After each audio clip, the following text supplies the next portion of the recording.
of you who don't know me, my name is Dr. Gretchen Hawley. I am a physical therapist and a multiple sclerosis certified specialist. And I have found myself repeating over and over and over again 3 different tips, specifically this month and last month, to almost all of the patients that I treat who have multiple sclerosis, which tells me these are things that a lot of people may not understand, yet are very valuable and necessary that you understand.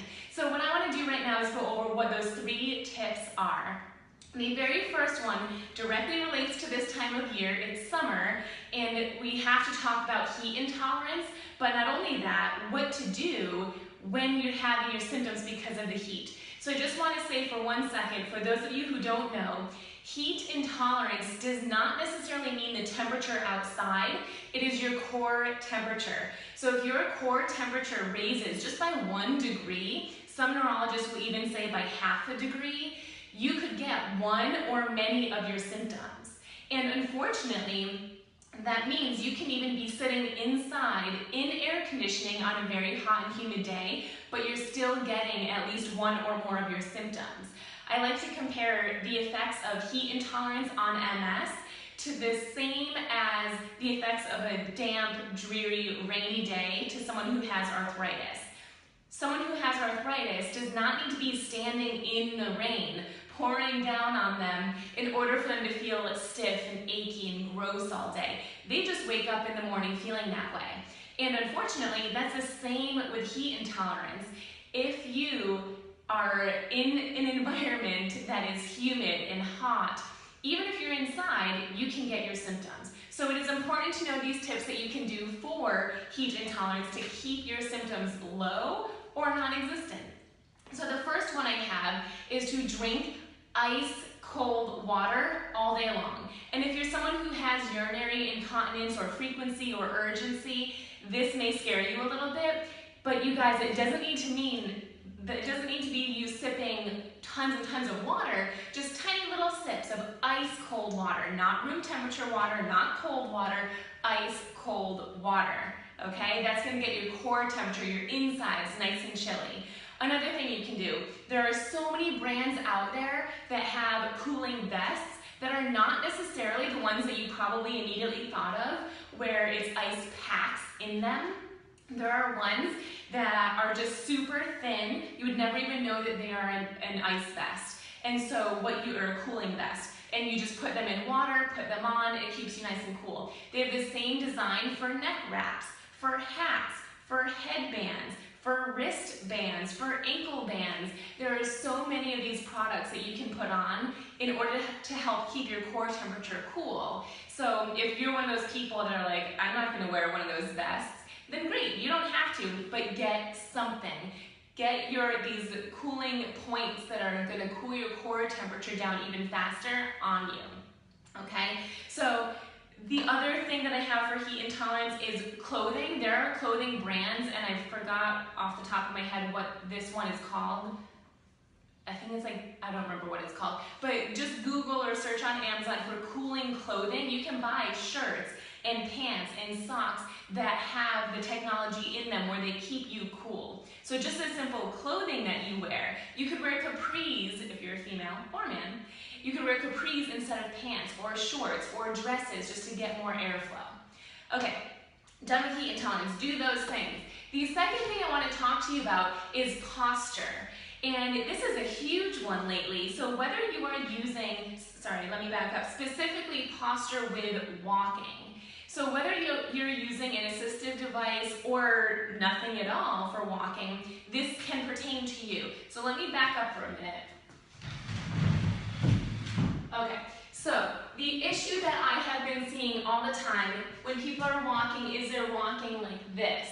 Whether you're using an assistive device, a cane, crutches, a walker, anything, or nothing at all, people are walking like this. I'm exaggerating, but they're walking like this.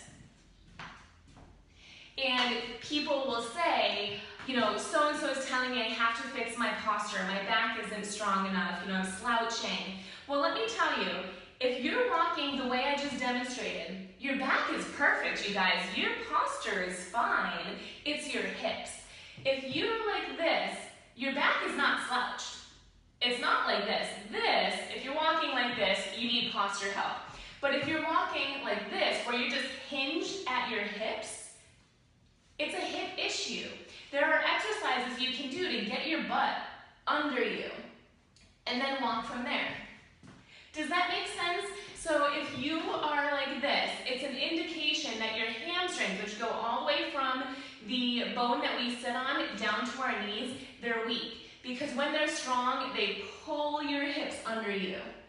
And then you can walk from there. So often, when someone has bad posture, when you're walking, it's not a back issue. It's not that your back needs to be stronger, it's that your hips need to be stronger and your glutes and your hamstrings to get your butt underneath you so that you can walk well and tall.